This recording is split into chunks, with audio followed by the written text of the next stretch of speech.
We are midway through January, and many of us have set New Year's resolutions. According to Forbes Health, Americans' top resolution for 2024 is improving physical fitness. Number 2, improving finances. And number 3 is improving mental health. One way to reach our goals is by having an accountability partner. Today, Blanca Cobb and I are diving into the world of accountability, relationships, how to make them work for you, and what to avoid. So Blanca, let's jump right into this. How are accountability relationships important to your success?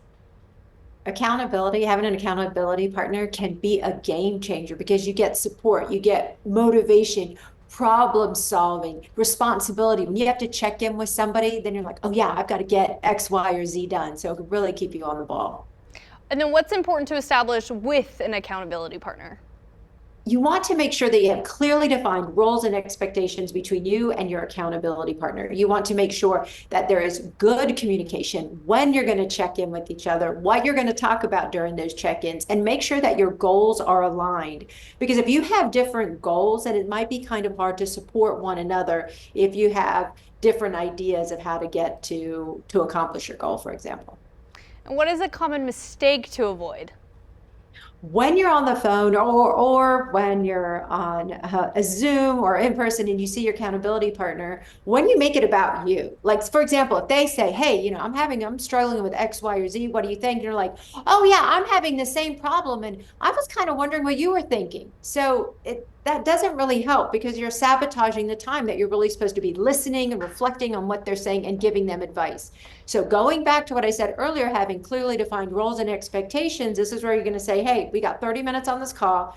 Let's give you 15 and I'm going to take the last 15 minutes so we can talk about how's it going, what problems we're having, and how we're going to make this work.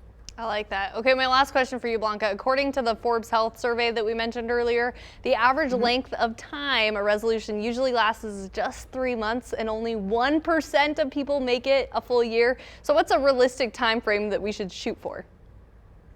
Here's the deal. There's a caveat here because it depends on what your goal is. For example, if you just want to go to bed 30 minutes earlier, it might only take you a couple of weeks to achieve that goal versus if you're trying to save $3,000, it might take you 8 months in order to do that. So it's goal dependent.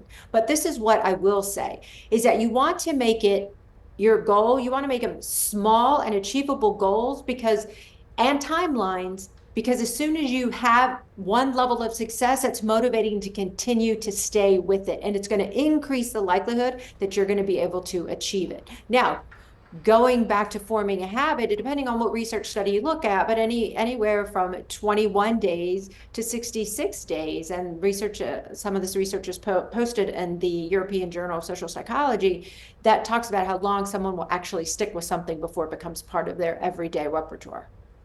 Really good advice. Blanca, thank you for joining us. Now you can keep this conversation going. I know a lot of you have resolutions. You can do so on her Facebook page, Blanca Cobb, Body Language Expert. We'll be right back.